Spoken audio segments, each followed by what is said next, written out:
Mutton masala எப்படி செய்கிறதுன்னு பார்க்கலாம். அதுக்கு தனியா 1/4 கிலோ எடுத்து வறுத்துக்கலாம். மீடியம் ஃப்ளேமில் வச்சு தனியாவை வறுத்து வேறு பிளேட்டுக்கு மாற்றிக்கலாம். இப்போ சோம்பு 50 கிராம் எடுத்து அதையும் வறுத்து வேறு பிளேட்டுக்கு மாற்றிக்கிறோம். ஜீரகம் 50 கிராம் அதையும் வறுத்து மாற்றிக்கிறோம். மிளகு 25 கிராம் எல்லாமே இதெல்லாம் சிம்மில் வச்சு தான் வறுத்துக்கணும். மிளகாய் 25 to 30 மிளகாய். பட்டை 6 நம்பரு, ஸ்டார் அனீஸு 2, ஜாதிபத்திரி 1, லவங்கம் 15, ஏலக்காய் பச்சை ஏலக்காய் 5, கருப்பு ஏலக்காய் 1, கல்பாசி 4 சிறு துண்டு, ஜாதிக்காயும் சின்னதாக ஒரு துண்டு போட்டுக்கலாம்.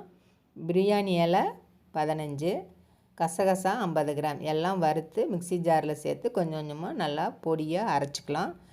இதை 4 to 5 மாதம் ஸ்டோர் பண்ணி வச்சு யூஸ் பண்ணலாம்.